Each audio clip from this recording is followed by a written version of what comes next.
Hey, good morning. It's Mark here with another morning rant.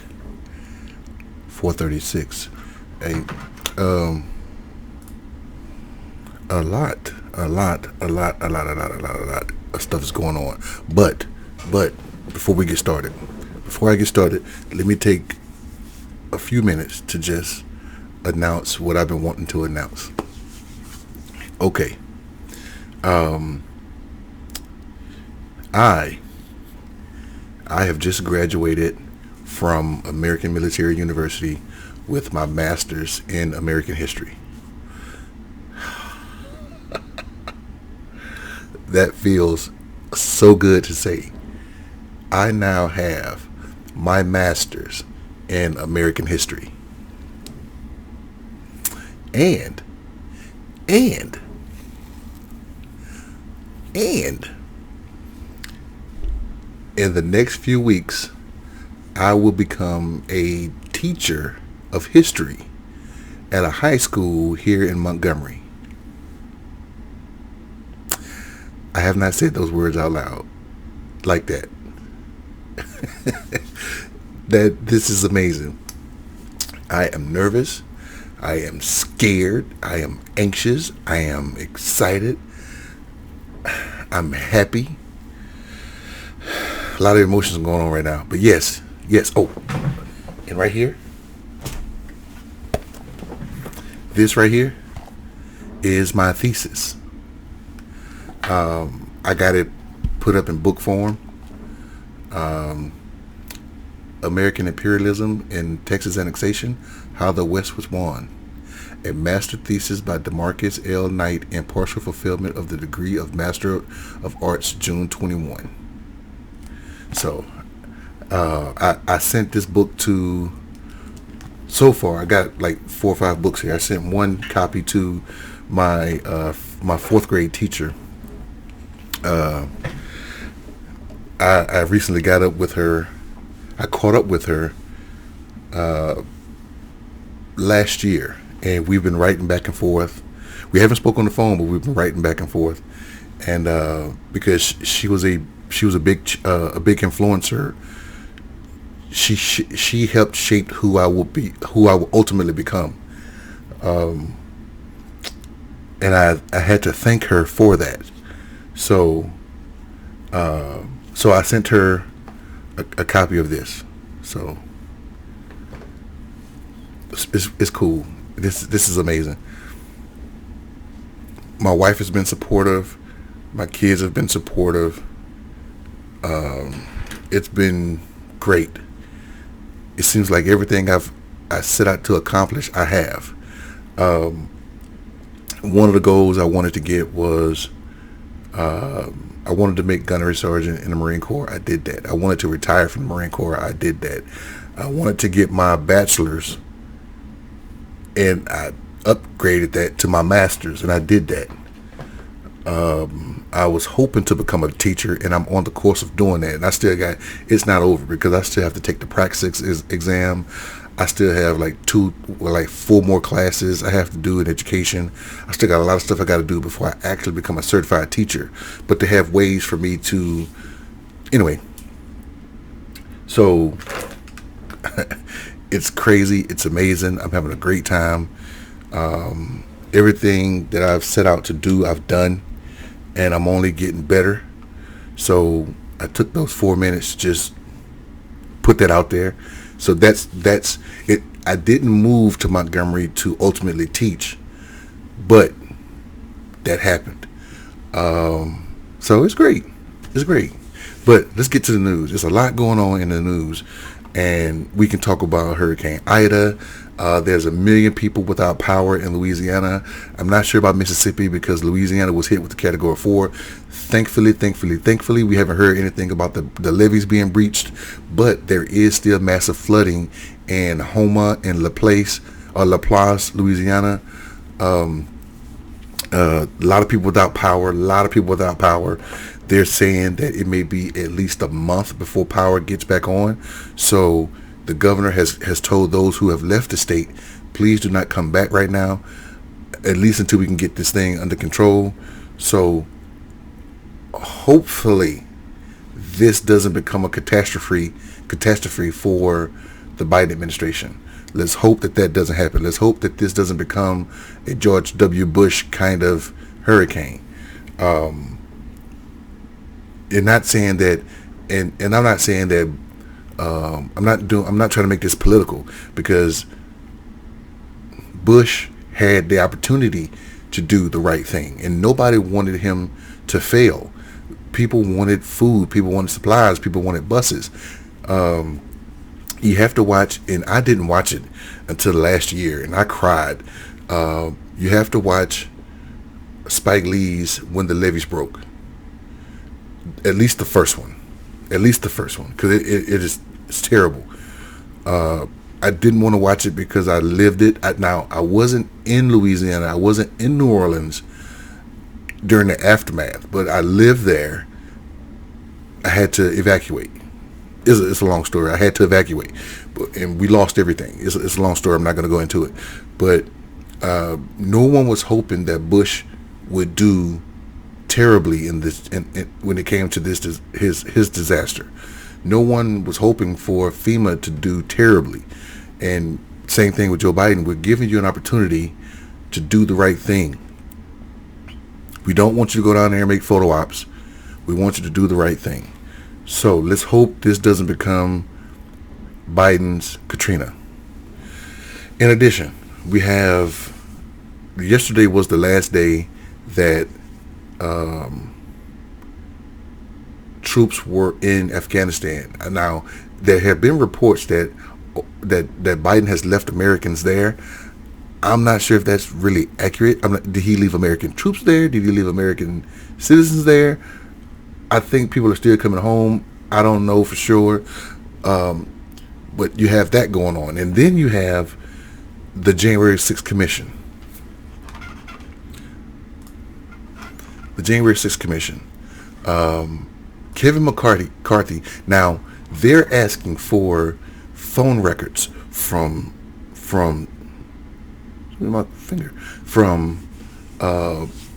not just politicians, but members of Congress, potential members of the Senate, other people. They're asking phone companies to preserve their phone records. You see it right here. And Kevin McCarthy, look at what he's saying. Kevin McCarthy is saying he put out a letter, and he threatened to use, here we go, quote, he threatened to use a future GOP majority to punish companies that comply with the House's January 6th investigators, warning that a Republican majority will not forget. Why is he doing that? This is a Trump tactic. He's doing that to say, we will come into power. We're barely there now. All we need is about 2 or 3 more representatives for the Republicans to take over the House of Representatives, and he can be voted in as Speaker of the House. And that's what he's saying. He's saying when we come in, because he spoke to President Trump on January 6th, and they had this big thing. I think I reported on it, where he called President Trump to say, stop this thing. And it was reported that Trump said, well, maybe these people care more about the election than you do. And he was like, well, who the hell you think you're talking to, kind of thing. So he spoke to the president, and if they're not going to find actual conversations about what happened on January 6th, but they will find phone numbers, and they can say, okay, this is your phone number, Kevin McCarthy. You called the president's phone number. This is the president's phone number. And you guys spoke for 2, 3, 4, 15 minutes. What was that conversation about? So now he can lie about the conversation, but they know it happened. And so what he's saying is, because he may be called to testify, he's saying that, hey, phone companies are required by law to keep their records anyway. But the January 6th Commission said, hey, just as a warning, do not destroy your phone records. Keep your phone records, because we may come after them. We may need them. So he goes out and says, if you comply with a subpoena, a legal subpoena, we will remember that when we come into power, and we will hurt you. Now who is disobeying the law? The January 6th Commission for saying keep your phone records because we may subpoena them? Or Kevin McCarthy for saying, if you obey the law, we're going to make a law to come after you? All that trying to get near the truth. Now, let's talk about the dichotomy here, because everybody got upset. Everybody got upset when Hillary Clinton allegedly destroyed some hard drives, bleach burned or bleach pit or whatever you want to call it, the hard drives. We were trying to get the truth, right? And we can discuss whether or not Hillary Clinton was wrong, right, or indifferent for doing that, if that's in fact true. If that's the case, why, Kevin McCarthy, are you trying to block these people from getting phone records to figure out what happened when the nation's capital was attacked for the first time since 1812? Why? And then you got Madison Cawthorn here. This is why I had the video up. You got Madison Cawthorn here threatening Americans. It's bloodshed. And I will tell you, as much as I'm... Congressman who was there on that day is not only still spreading the big lie of bogus election fraud, he's talking about taking up arms against his fellow Americans. If our election systems continue to be rigged and continue to be stolen, then it's going to lead to one place, and it's bloodshed. And I will tell you, as much as I'm willing to defend our liberty at all costs, there's nothing that I would dread doing more than having to pick up arms against a fellow American. And the way that we can have recourse against that is if we all passionately demand that we have election security in all 50 states. So why would he say that? Why would he go and threaten other Americans? He is saying that unless we have free and fair elections, which we do, they just don't like the outcome. If we don't get free and fair elections, I am not above taking a gun and turning it on a fellow American. Again, this goes back to 2008, Barack Obama's election. It goes back to them losing this election. It goes back to the last 10 years where the white population in this country is becoming less and less and less of a majority. Well, they're not a majority, but in terms of a white population block, they are still a majority. If you divide the quote-unquote minorities, then of course they're still the majority in terms of a voting block. But if you add up all the quote-unquote minorities, they are the majority, and white people are the minority. But I digress. It comes from a fear. When Obama became president, they wanted to take our country back.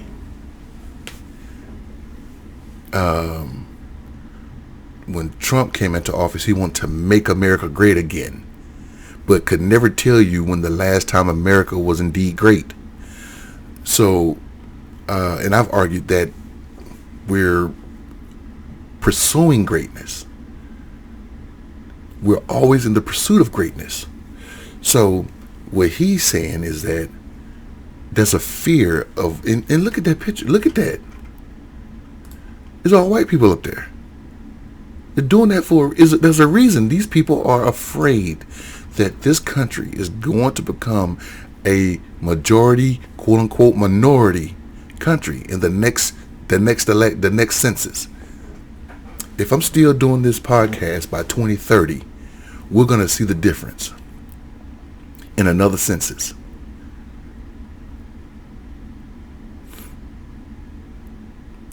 And let me go back to the beginning of Don Lemon's thing here to talk about. He spoke on the hypocrisy of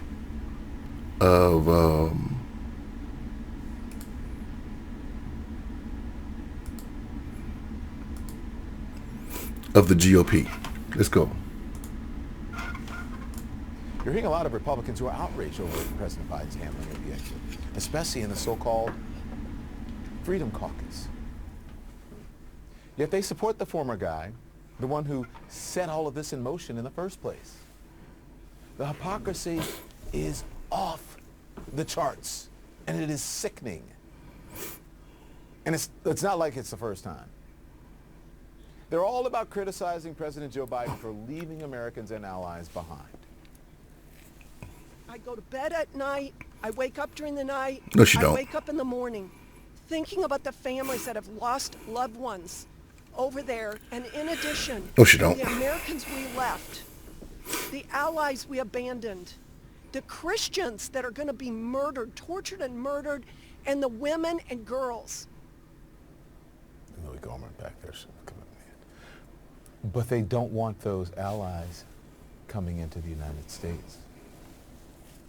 Former intel that are telling me people that are being brought in here, there is a significant percentage that are future Boston Marathon bombers. So the first Republican gets up there and she says, think about all the people we left, the Americans we left, the help that we left. She wakes up every night. She has PTSD thinking about all the people that we left over there, all the people that helped us over there. And then you get another Republican that stands up there and says that he believes from certain reports that those that are coming here are future Boston bomb terrorists. So which is it? Because they're not doing adequate vetting.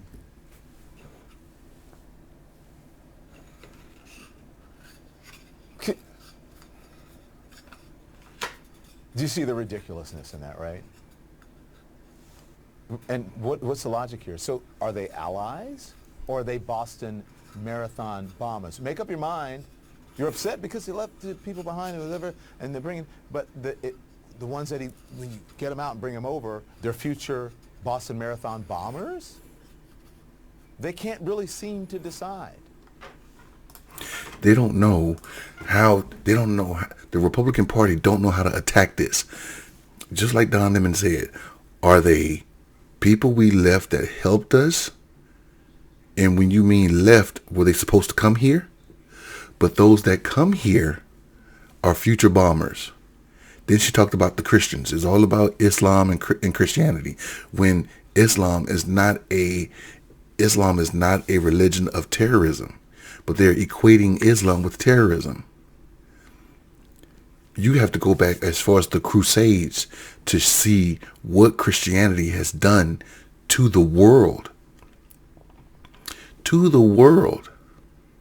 Look at South America. South America is a heavily South and Central America is heavily populated with Catholicism. Why is that? Look up Hernando de Soto. Look at one of the last name Vasquez, but look at some of the conquistadors that came to South and Central America to spread Christianity, and look at what they did to the natives there in order to get them to worship Christianity. Go and look at what Christopher Columbus did to the West Indies. Go and look at what America did to the Native Americans and the African Americans here. Then go back over and look at what Christianity did during the Crusades. So if you want to talk about and look at what Christianity is still doing. So when you talk about religion in that context, strange things have happened on both sides of the spectrum when it comes to Islam and Christianity. But they will wrap terrorism in with Islam. A lot is going on in the news, and I can focus on one thing, but it's so much going on. It's all tying in together. They're trying to make Biden seem incompetent when he's only fulfilling some of the promises that were made by the last administration. Now he can renege. He can renege on those agreements. But if he does, then what does that say about America? You can't trust them. If they make an agreement, the next president is going to come in and change the agreement, and they're not going to be trusted. That's why the Paris Climate Accord, they're looking at America kind of skeptical, because they say, okay, well, the next president comes in, who's to say he's not going to have you guys back out again? One of the reasons why we had World War II is because we didn't form the League of Nations that racist President Woodrow Wilson wanted after World War One. Had we had the League of Nations after World War One, where America was involved, then there may have not been a World War II.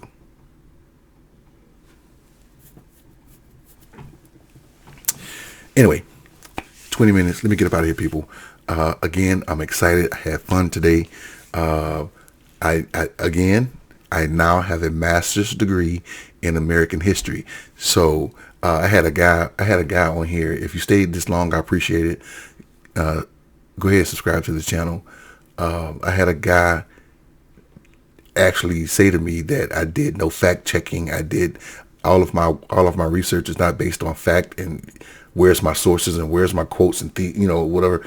And I had to laugh because I at the time he said that I had already graduated, but the way I am, I don't believe it just happens.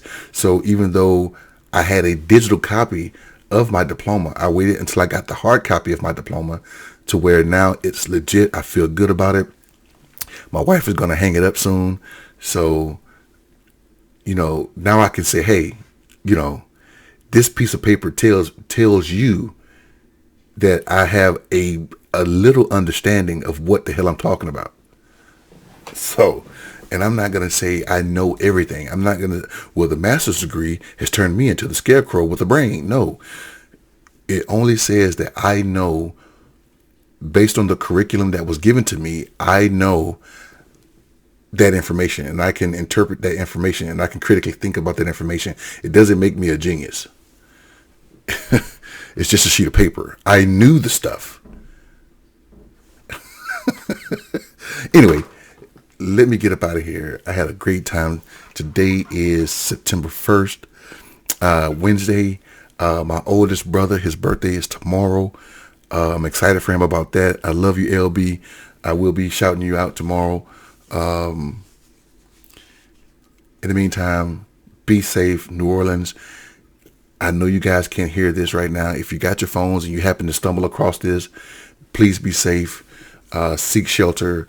Don Lemon also reported, because he's a native of New Orleans. He also reported that it's going to be hot. It's going to be hot. After any hurricane like that, after any big storm, in comes the sun. And it's not saying the sun is brighter, but with all that standing water evaporating, it becomes a sauna. And they're saying that it's going to be up to like 90, 95 degrees. So we know you guys don't have any AC out there. We know you guys don't have any running water. So please be safe. Stay in your homes. There's a curfew in New Orleans. Please be safe. Mississippi, I don't know if you guys have had any major damage, but hey, we're looking out for your well-being too. We're going to keep you in our prayers, and of course, people in the Gulf Coast of Mobile, in the Mobile Bay area, Baldwin County, Washington County, Mobile County. You guys stay safe. Be safe. All right, I'm out. I will see y'all on the next one. All right. Take care.